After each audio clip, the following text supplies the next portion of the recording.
Hey there everyone, welcome back to Utility Sports, and today we have another trade guide video here, this time focusing on the Los Angeles Clippers, which I think is a very important team for everyone to keep their eyes on this trade deadline. I know there's a ton of Clippers fans out there that don't get represented as much as some of those Lakers fans and some other fans of other teams as well.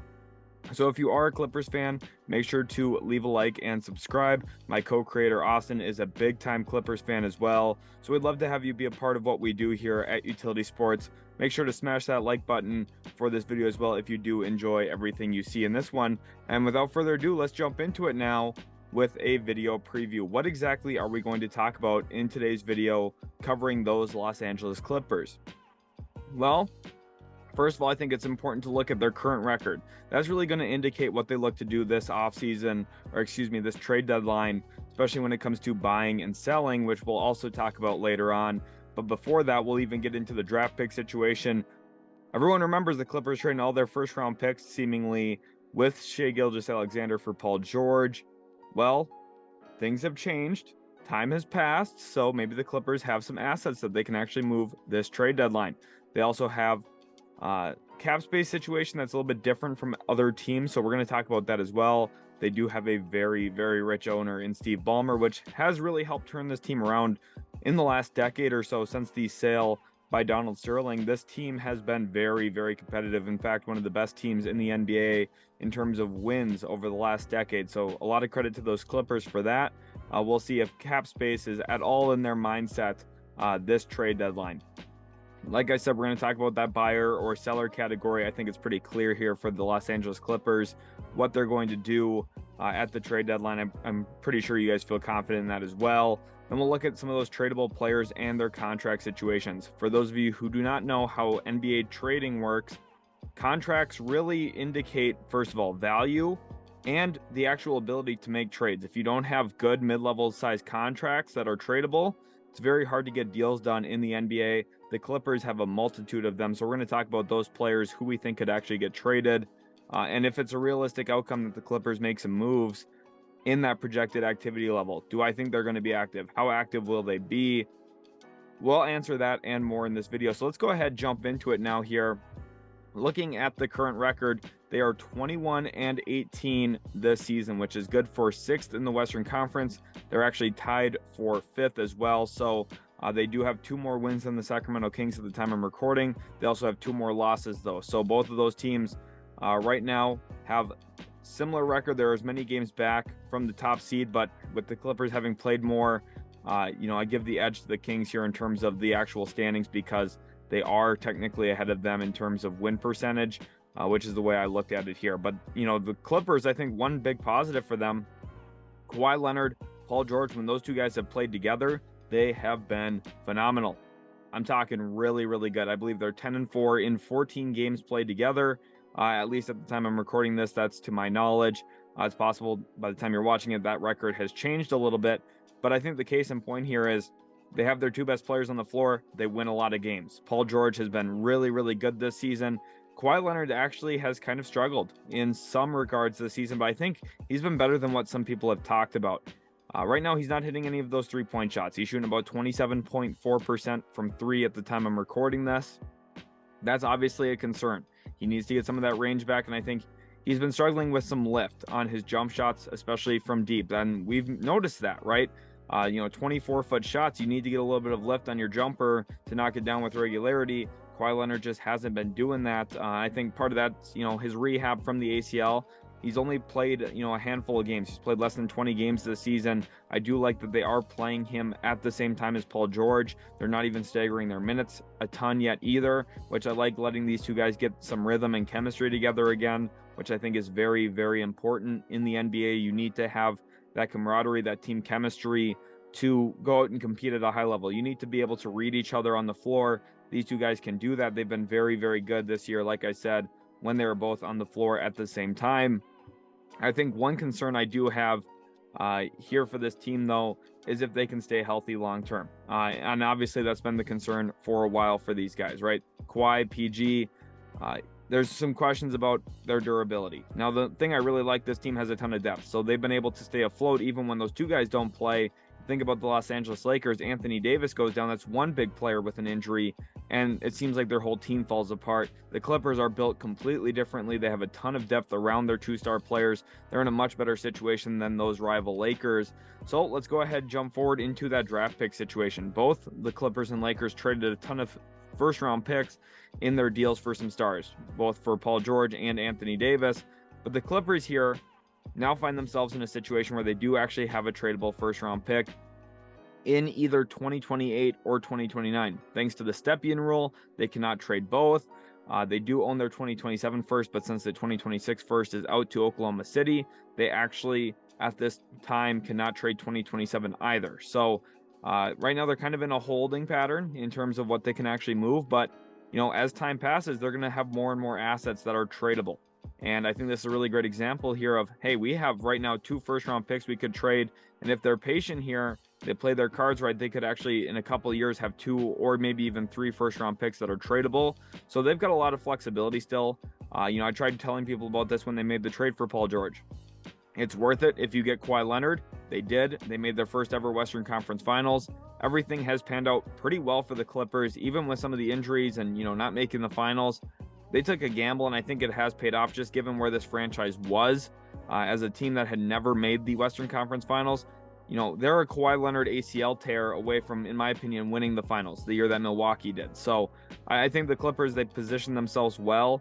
I think that they've been one of, if not the best team in the Western Conference every single year they've been healthy. And they made a lot of really smart moves along the way as well, which has opened up their flexibility to continue to improve even while not having tradable first-round picks, which they now do.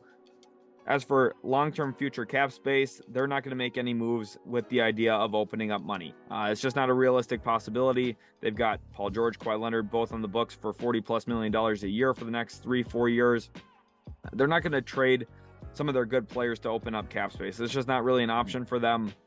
You look at their cap table, they're not going to make a move for a guy in free agency. It's just not really an option for them. The only way that they could add somebody through free agency would be a sign and trade, which is difficult to work out. And, typically there's a lot of steps that go into that. So at this point right now, their moves at the trade deadline are not going to be based on how much money they can open up for free agency. It's just not really on the table for them. So will they be a buyer or seller? I think it's really clear they're a buyer. I think they're actually probably the most clear buyer in the NBA, just given the fact that they have a ton of those mid-level contracts to trade.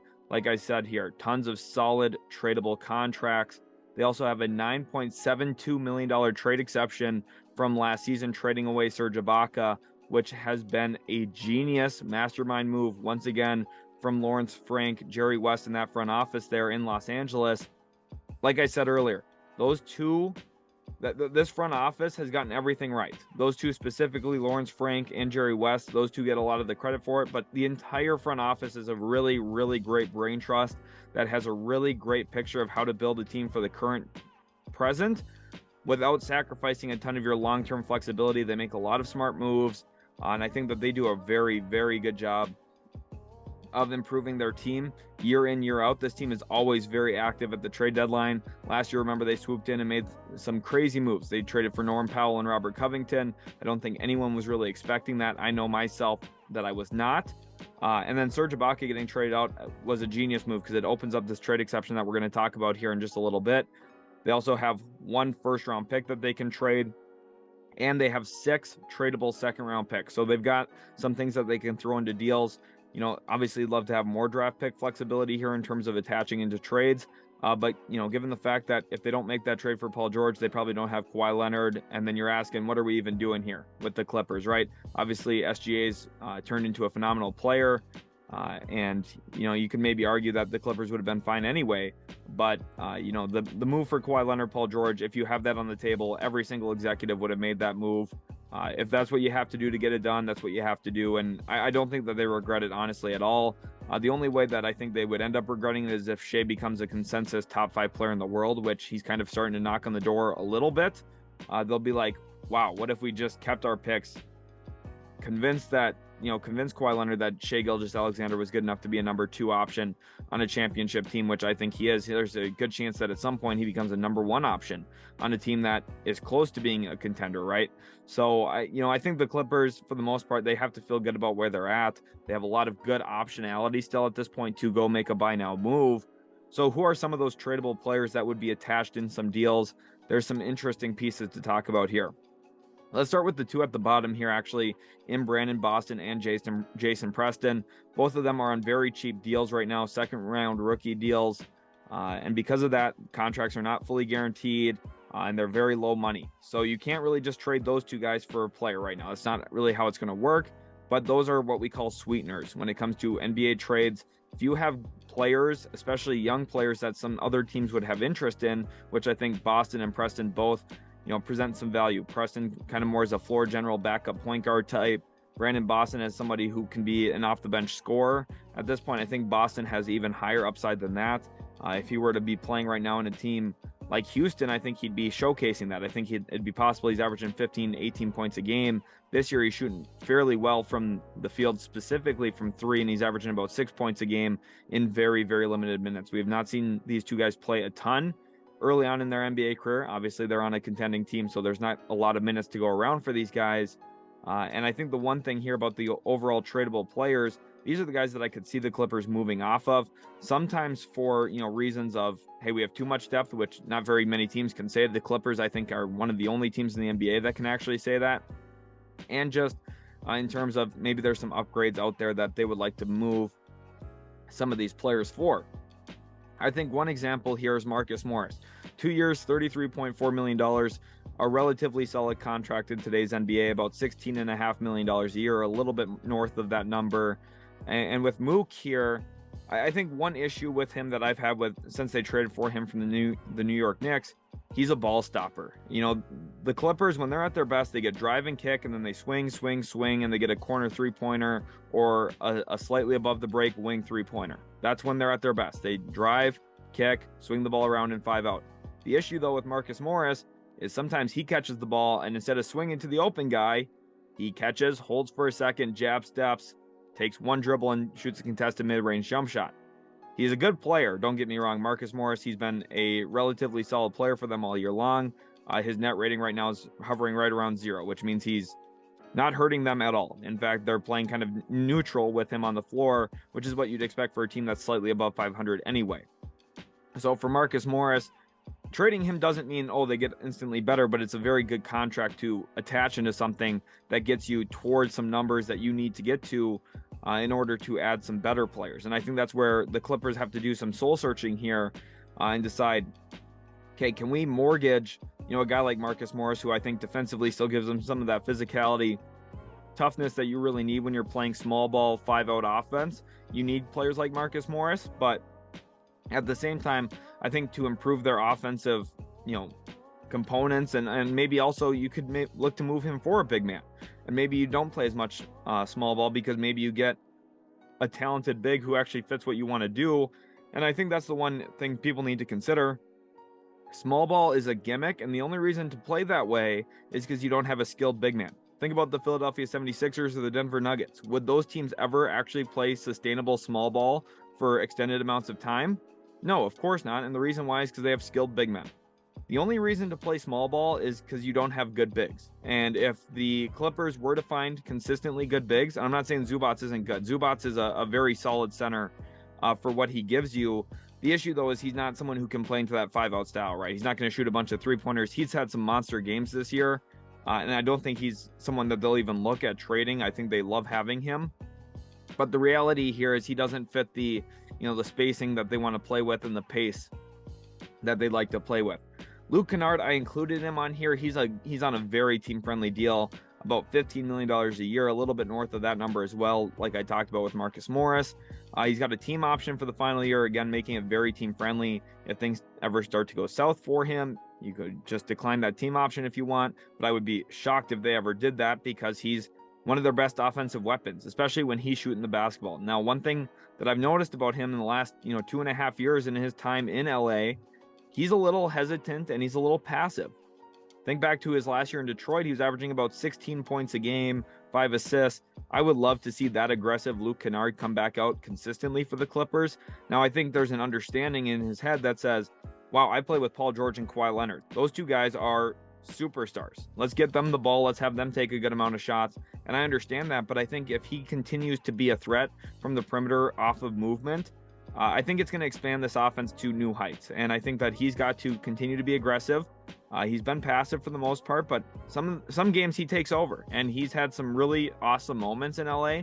You think back about the game against Washington a year ago where they came from way behind and he hits a big time shot for them. He's had some awesome moments. So I think Kennard is somebody they will not trade. His offensive rating this year is incredible. Not that offensive rating means everything, but I think it's somewhat important and indicative of how good is the team offensively when you're on the floor. And Kennard, significantly higher offensive rating than anyone else on this team. Robert Covington is a very likely player to get traded. 2 years, $22.9 million. It's a descending deal. The second year, he makes less money than the first year. That was not an accident by Clippers management. It helps them make more trades this season. If they were to move him because of that number being slightly higher with the 125% rule, Rocco is going to get traded. I would be shocked if he doesn't. Ideally, I think a lot of people looked at him as kind of playing the small ball 5 because he has a little bit of rim protection to him. He's a big time stocks defensive player in terms of he's going to get steals and blocks. He doesn't actually sit down in his stance and stop anybody. And I just think it hasn't worked as smoothly as the Clippers were hoping, specifically with the notion that he's not shooting the ball well this year. His 3-point percentage is actually relatively low for his career standard. He's shooting a little bit above 30% from 3, which is just not good enough to get the job done, especially if they're going to sacrifice some defensive rebounding and actual, true interior defensive presence. Blocks are really cool. It doesn't mean you're a really good interior defender. And I think Rocco's kind of fallen out of favor there because of some of the issues. And if you're going to be bad defensively inside, you have to be making up for it on the 3-point line offensively. And this year, Rocco just hasn't really been doing that for them. Reggie Jackson, he's on an expiring deal, and he's a very interesting player to include on this list. I think in a perfect world, the Clippers would not trade Reggie Jackson. He's been a key part of what they've done the last 2-3 years. They like what they give him. Reggie Jackson is very, very close with Paul George. I know the two of those guys are best friends. But at some point, making winning moves matters. And if you feel like it's an upgrade over Reggie Jackson, whether you're looking at another point guard or a wing or a big man that can help you in certain ways that Reggie Jackson just isn't, then I think that's something you have to look into. I think they need more stability across this team, especially at the center position and the point guard position. So if you're sacrificing Reggie Jackson, it is what you're doing. And I included Amir Coffey in here, 3 years, $10.7 million. I think over the last 3 years, he's one of the most improved players in the NBA. Of course, his numbers, his production doesn't really show that. But I know what this guy looked like when he was playing for the U of M and the Golden Gophers. He was not the player he is now. Now he's a sniper from deep. When he came into the NBA, he could barely shoot a jump shot. He's really, really worked on his game. The reason I have him included here, I don't think the Clippers will trade him, but let's say they're $2-3 million away from getting a deal done in terms of the financial component here. Amir Coffey's an essential contract for them to be able to attach to a deal. I think it's a very team-friendly deal. I think he would have a pretty good role for a lot of other teams. He's had a pretty decent role even for this really talented Clippers team. So I think Amir Coffey's one of those more under-the-radar players that most casual fans don't know about. He's a very, very nice option off the bench for other teams. And I think, worst case, he could be a sweetener like we talked about with Boston and Preston, or he could be, very essential in terms of matching money in a deal. So let's go ahead and look at some trade exception targets. And again, we're looking at that, $9.72 million mark that they got from trading Serge Ibaka. And the perfect example here is Jay Crowder, who makes, guess what? Exactly $9.72 million. It's almost like they did this on purpose. Jay Crowder, who is not playing for the Phoenix Suns this year, kind of held out of that situation. He would fit really, really well with the Los Angeles Clippers. And you might be saying, wait, they already have Marcus Morris. Why would they even look at Jay Crowder? They kind of play a similar role, don't they? And this is where the genius of Lawrence Frank and Jerry West and the entire front office there comes into play. Let's think about it. Marcus Morris they could use to attach in a bigger deal for another player, and they just happen to have a trade exception lying around that perfectly fits Jay Crowder's contract. And you would say, well, those two guys do the same thing. That's why they would bring in Jay Crowder with the idea of maybe making a second move centered around Marcus Morris plus other salary cap filler, potentially a guy like Robert Covington, and maybe that first round pick going out the door for another player who's maybe a bit of a bigger name, a little bit higher salary. And then that way you're replacing what you're losing from Marcus Morris by bringing in Jay Crowder, who he should be very fresh at this point. I know he's been working out in his absence from Phoenix. So Jay Crowder, I think this is really the dream scenario here for the Clippers. The only thing I think that there would be some hesitancy here for a deal is from Phoenix's perspective. They typically work pretty slowly on trades. They do not like to make a lot of rash, quick decisions, which is why Jay Crowder has not been traded up to this point. And the one thing they might ask themselves, hey, we're in the Western Conference. We want to make a deep run. Does trading Jay Crowder to a very dangerous Clippers team actually make sense for us to do to benefit ourselves long-term for the postseason? And I think that Phoenix maybe is the team that gets the hold up here. I think this would work really, really well for the Clippers. I think that they need to explore this significantly. My guessing point here would be a couple second-round picks is enough to get a deal done for Jay Crowder on an expiring contract. If not, then Phoenix is just being too selective. Jay Crowder's not worth a first-round pick at this point of his career, especially since there's no, long-term assurance that he's going to be on your roster when you're trading for him. I think 1-2 second-round picks probably enough to get a deal done there. Now for San Antonio, this is another really interesting one. Jakob Poeltl makes under $9 million, so he fits really, really well into that trade exception as well. And remember, every dollar spent really is going to cost $3 in terms of the luxury tax here for LA. So, if you're going to make a move for one of these guys, you have to be certain that they're going to help you. Jakob Poeltl, I think, is a perfect example of a guy who will help you. I think he'd become the instant starter over Ivica Zubac. You never really know about that, though, because, sometimes teams have loyalty toward their guy that they've, had in the building for a while.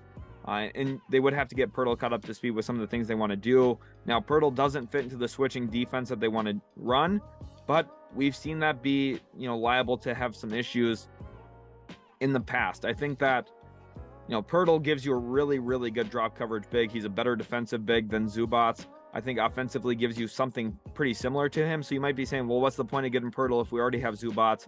It's so that for 48 minutes a game, you have a consistent center that you can rely on, whether that's Poeltl or Zubac. Now, the question would be, can they re-sign Poeltl? Probably not, which makes it really tough for me to see them getting this done. But I think he would be a really nice option for them. San Antonio is probably going to want a first-round pick for Jakob.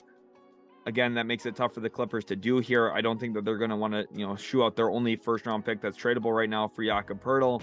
But I think they'll at least explore talks here with the Spurs. And who knows, maybe something gets done, but I'd also be surprised if the Spurs do any favors for Kawhi Leonard and the Clippers at this point. The Brooklyn Nets here are another team that I think makes some sense to at least have some talks with about fulfilling that trade exception. Seth Curry has been, losing minutes since Jacques Vaughn became the head coach. It's clear that the Nets are going more defense-oriented, which I think is really, really good around Kyrie Irving and Kevin Durant, and it's been a big part of why that team is one of the hottest teams, if not the hottest team in the NBA. They've won a ton of games in a row, and part of it's because Seth Curry's playing less for them. So the Clippers here might say, look, if we're not really sure what to use this trade exception for, which, by the way, it expires the day of the trade deadline, so if they don't use it, it's gone completely from them forever. They might say, hey, look, let's buy Seth Curry here for a second-round pick, get him in the door, and that way, come playoff time, we have a shooter that we would like to go to if we really need a bucket at some point. Seth Curry might not even play consistent minutes for them, but he's a good movement shooter. He's one of the best shooters in the NBA the last 5 years in terms of percentage. He shoots with good depth, and he's also an underrated playmaker and ball handler. He's not going to go out there and average 5 assists a game or anything like that, but he's able to handle the ball a little bit. He's got a pretty good handle package, and he's somebody who he can attack downhill every once in a while. I think he catches defenses sleeping at times because of how good of a shooter he is. He gets guys up close into him, and it allows him to attack, whether that's off the baseline or into the middle of the defense as well. And then he knows what to do in those spots. He's a very solid offensive player, and I think would give the Clippers a little bit of help come playoff time. And then the Atlanta Hawks here, I think, are the last one I want to mention for the trade exception targets. Onyeka Okongwu. The only reason I mention Okongwu here, who I think is a player that Atlanta should not trade, you never really know right now, though. They're going through a little bit of a front office change themselves with Landry Fields taking over there for Travis Schlenk in Atlanta, which is, interesting. Travis Schlenk's the guy who drafted Onyeka Okongwu out of USC. He really liked his game, but it's not clear to me if Landry Fields feels the same way. It's possible that the Hawks look to make another move too with the Clippers, which we'll talk about in the next graphic. But Onyeka Okongwu, he's on a rookie deal yet at this point. I think he's an intriguing long-term upside center who could actually fit the switching style for them. And that's probably a player that would be worth exploring giving up your first-round pick to fit into that trade exception. Again, you don't have to send out any salary to get this done, so they could keep most of their solid players right now that they have in the wings and, keep some of that depth while also still bringing in an impact player for them who I think would be an upgrade over Moses Brown, despite some of Moses Brown's crazy analytics this year where his net ratings off the charts, his per 36s are insane. Okongwu gives you a lot more consistency, though, at that actual position, and he can play a lot more than, 8 minutes a game at this point. Other trade targets here, and this is where we can have some fun. This is where we get to talk about sending actual salary out. We're no longer talking about the trade exception other than the fourth one on this list, which is the Detroit Pistons. So let's go ahead and start with that one, get this one out of the way. Nerlens Noel is a player who's been rumored basically everywhere in the last 3 months, it seems like. It seems like pretty much every single team has interest in Noel because it's hard to find consistent size and rim protection. Nerlens Noel gives that to you. Again, if you're using that trade exception, this is where it maybe makes sense to go after Noel instead of Jakob Poeltl, because Noel probably gives you 15 minutes a game of decent center play. Now, the one issue, though, do you trust Nerlens Noel in a playoff setting? For me, the answer to that is no. But I could understand why bringing him in at least gives you another option for a big man. Let's say Zubac gets into foul trouble early in a game in the postseason. At that moment, you might be wishing, wow, I wish we had Nerlens Noel, right? So that's kind of why I think there's some potential avenues here where Detroit could look to trade him for, maybe a far off second round, or it could be top 45 protected or something too. Something cheap. If he gets traded, it's going to be for very, very low cost. Now let's get into some of those bigger trades like I talked about. Indiana here, the Pacers. I don't think they trade Miles Turner this year. I really don't. But I think if they were to, I think he'll be a Los Angeles Clipper. We talk about the 5-out spacing. You need to have skilled big men. Well, Miles Turner fits that. He's someone who's able to knock down the perimeter shots, but he's also a better rim protector than Ivica Zubac. Obviously, the block numbers are what jumps off the screen to you and off the page, but realistically, Miles Turner is also someone who positionally is pretty good. The only concern I have about him, he's not the best defensive rebounder for the position. Indiana right now ranks, I believe, 29th in defensive rebounding. It's not only on Miles Turner. I think part of it is, some of the rotations that they're playing. They're not playing all their big guys as much as I think they could. I think that there's more opportunities there in Indiana to play a little bit more size than they're currently taking advantage of. But they are winning games, and I would be surprised if Miles Turner does get traded, but I think the Clippers are a good option for him. This is the one that I think is the most likely here, actually, on all of them, this next one. The Chicago Bulls and DeMar DeRozan getting traded to the Los Angeles Clippers. We know DeRozan's an LA guy, and it's the most Clippers thing possible to go get the guy that the Lakers should have had. It was clear to me back when DeMar DeRozan was a free agent that the Lakers should have signed him. I'm a Mavericks fan myself. It was clear to me that the Mavericks should have signed him when they still had Kristaps Porzingis. Imagine a trio of Doncic, DeRozan, Porzingis, two guys who were just, conference players of the month respectively in Porzingis and Doncic, and then DeRozan was an all-NBA player this past season. He's an awesome player, and I think he gives the Clippers elements of what they don't have right now, which is mid-range scoring and the ability to get to the bucket while also still being a downhill playmaker. DeRozan's a very good passer off of a live dribble. That's really where he's taken the most steps forward in his career since he, first started playing for Toronto way back when. DeRozan has significantly improved as an on-ball player in the NBA, and because of that, he's been an All-NBA selection multiple times. He's been an All-Star multiple times, and he's the player that the Clippers are missing. Yes, they have Norm Powell. They're still missing a little bit of oomph, and I think DeRozan and Kawhi would have been awesome together in Toronto. Obviously, it didn't play out that way. And the Raptors don't regret anything. They won a title. But I think that they'd be really, really good together in Los Angeles. DeRozan would love to come back home. Same kind of story as Paul George, Kawhi Leonard here, too, in terms of that home state, hometown. DeRozan would like to play in LA. The Clippers, I think, have everything it takes to get him.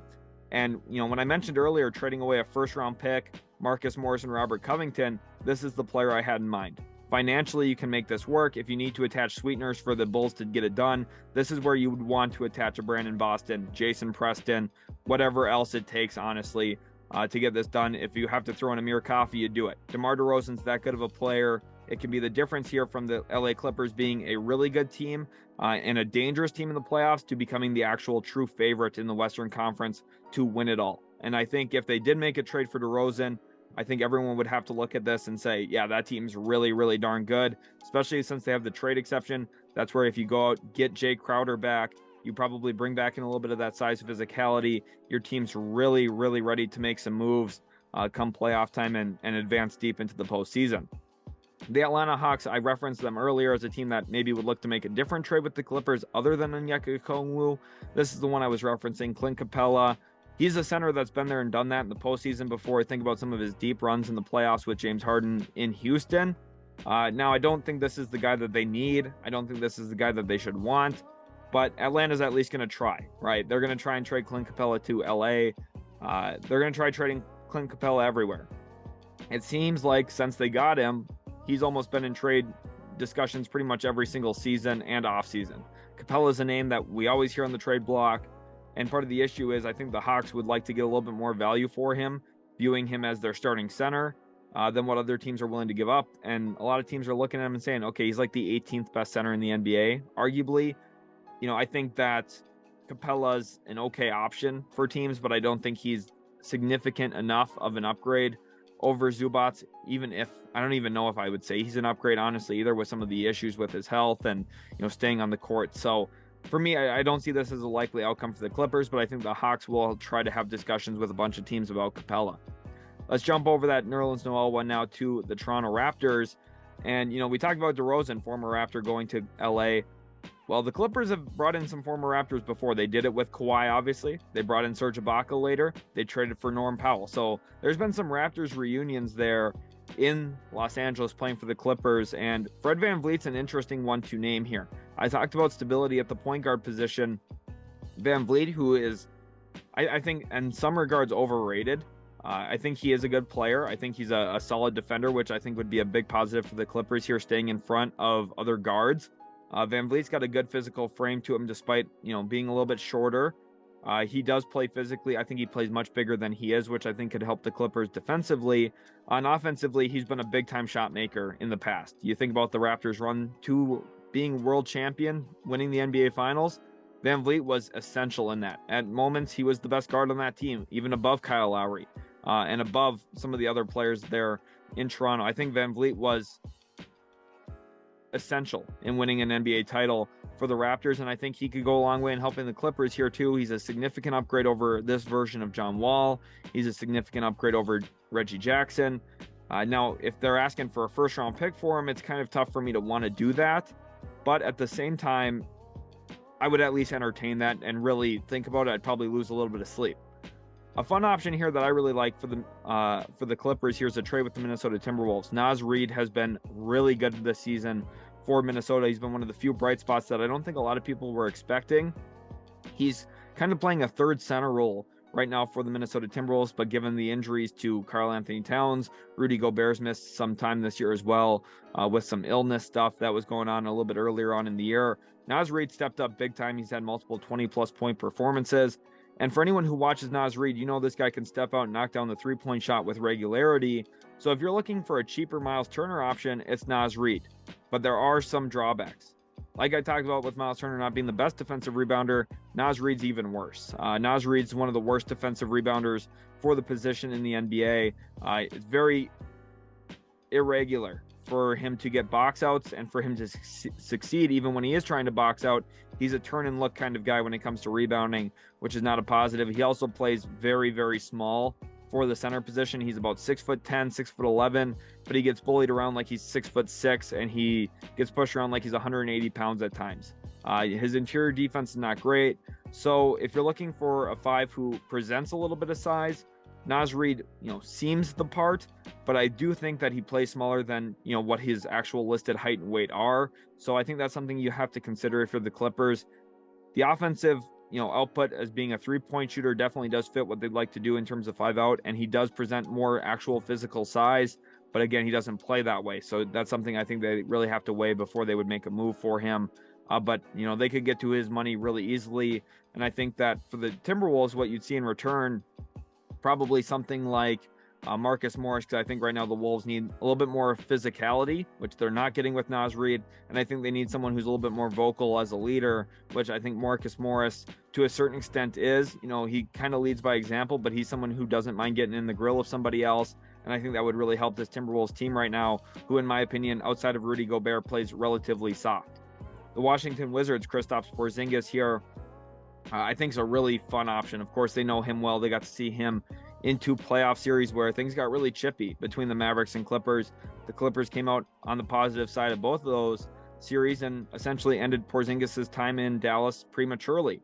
I think that Dallas overreacted to that. I think Porzingis is a phenomenal player, was just named Eastern Conference Player of the Month, and he would be a great fit with the Clippers. Now, one concern here for me about Porzingis in Washington, I got a player option. There's no guarantee he sticks around long-term with the Washington Wizards. Now, you might say, well, with the injury history, you'd have to think that maybe his market's not as good as it should be in the offseason.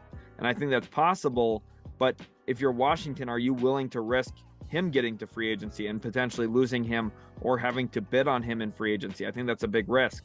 So with the Clippers here, maybe you can, liquidate your assets a little bit. The Wizards right now are not in a position to be in the play-in.